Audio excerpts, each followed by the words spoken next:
Hello there DSC subject టీచర్స్కి English proficiency test last year పెట్టారు.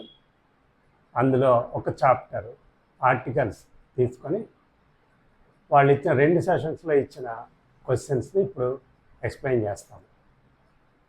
దీనికి ఆన్సర్స్ 1, 2, 3, 4 అని ఇచ్చారు last time. 1A, 2 and 3 the, 4 no article or 0 article అనొచ్చు. అయితే ఇక్కడ ఈ ఆర్టికల్స్ పెట్టే ముందు మీరు వాళ్ళు ఇచ్చిన సెంటెన్స్ అర్థం చేసుకోవాలి. ఫస్ట్ అర్థం చేసుకొని ఆ సిచ్యువేషన్కి ఏ రూల్ అప్లై అవుతుంది అని చెప్పి మీరు అప్పుడు డిసైడ్ చేయాలి. అప్పుడు రూల్ ఫాలో అవ్వాలి. కానీ ముందు అర్థం చేసుకోవాలి. Context is most important. Okay, ప్రతి ప్రశ్న కిందన రాయలేదు బికాజ్ ఆఫ్ స్పేస్ ప్రాబ్లం. ఇవి ఆప్షన్స్ టిక్ చేయాలి మీరు. Okay, first I couldn't enjoy dinner offered by her. ఇదేంటి? ఇక్కడ డిన్నర్ ముందు ఆర్టికల్ వాడాలా వద్దా? మామూలుగా అయితే జనరలైజ్ చేసి చెప్తే అవసరం లేదు.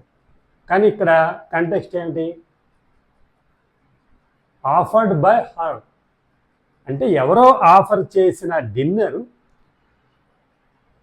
వాళ్ళు నచ్చలేదు, ఎంజాయ్ చేయలేపారు. అది సో ఇక్కడ ఏంటి? So that dinner was specified. So when a noun was specified you have to give article. Okay, so the dinner. అలాగే నెక్స్ట్, బీచెస్ మేక్ బహామాస్ ఏ ఫేమస్ టూరిస్ట్ స్పాట్. ప్లేస్ ఏదైనా సరే. సో బహామాస్ ముందు article వాడాలా వద్దా? Bahamas ఒక national name. So the India అనం కదా. అయితే హీ లివ్స్ ఇన్ అమెరికా. అలాగే he lives in the US. ఒకే దేశానికి ఒక దగ్గర మనం 0 ఆర్టికల్, ఒక దగ్గర డెఫినెట్ ఆర్టికల్ వాడుతున్నాం. ఎందుకు వాడుతున్నాం? ద యుఎస్ అంటే యునైటెడ్ స్టేట్స్, అది రాష్ట్రాల సమూహం కాబట్టి దా వాడాం. సో ఇక్కడ కూడా బహామాస్ అన్నది ఏంటి? దీవుల సమూహం.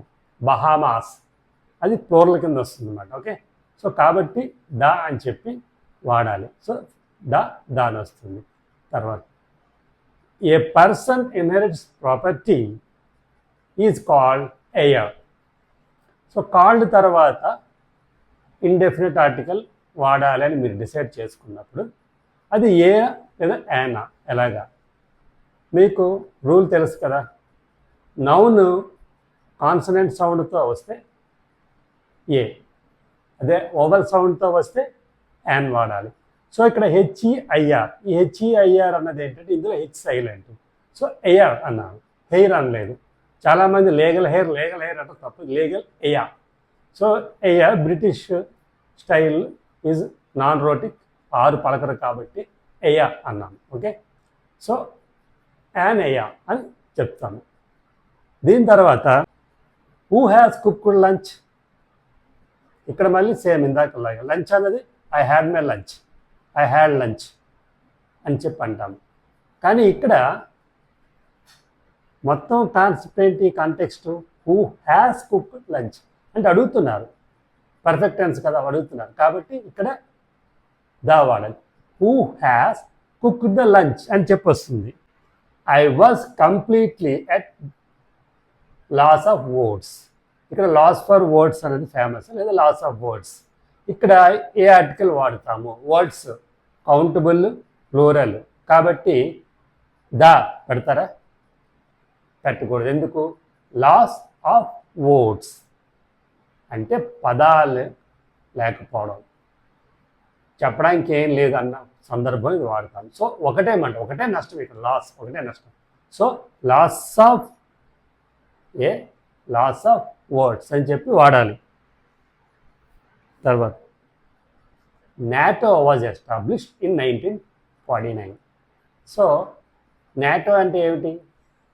నార్త్ అట్లాంటిక్ ట్రీటీ ఆర్గనైజేషన్, ఒక సంస్థ పేరు. కానీ ఈ సంస్థను ఎప్పుడైతే మనము మనం ఒక కంట్రీలా చెప్తున్నామో ఇక్కడ ఆర్టికల్ అవసరం లేదు, 0 ఆర్టికల్ 4 అని చెప్పి వస్తుంది. Okay, she gave me advice, she gave me good advice, what ever name. ఇక్కడ ఆర్టికల్ వాడతామా లేదా? ఇక్కడ అడ్వైస్ అనేది కౌంటబుల్ అన్కౌంటబుల్? అడ్వైస్ అన్కౌంటబుల్, కాబట్టి ఇక్కడ మళ్ళీ 0 ఆర్టికల్ అంటే సరిపోతుంది. హీ హ్యాజ్ సజెషన్, నేనేమన్నాను? సజెషన్ అన్నాను.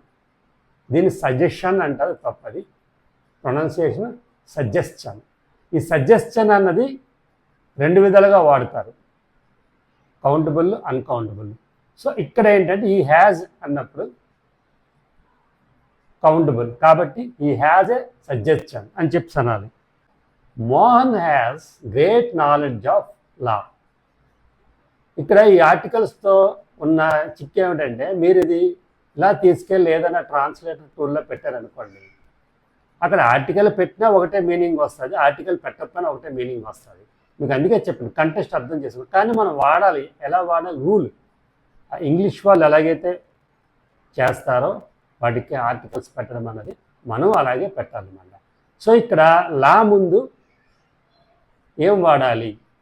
ఇక్కడ ఏ కంటెస్ట్లో వాడుతున్నట్టు హేజ్ గ్రేట్ నాలెడ్జ్ లేదా vast knowledge of the law అంటే ఏంటి? ఎంటైర్ ఆ న్యాయ వ్యవస్థ మీదే ఆయనకి గొప్ప పరిజ్ఞానం ఉన్నది అన్న ఉద్దేశంతో వాడుతున్నాను. కాబట్టి he has great knowledge of the లా అన్నారు. తర్వాత హీ ఈజ్ ఎంబీబీఎస్ డాక్టర్ అనొచ్చు కదా, మధ్యలో ఏం ఉండాలి? ఎం ముందు ఏముండాలి? ఎంబీబీఎస్ ఏ ఓవల్ వచ్చినప్పుడు యాన్ రావాలి. So is an MBBS doctor. ఇలా మీరు ఒక ప్రతి సెంటెన్స్ని అండర్స్టాండ్ చేసుకొని మీరు ఆర్టికల్ పెట్టాలి.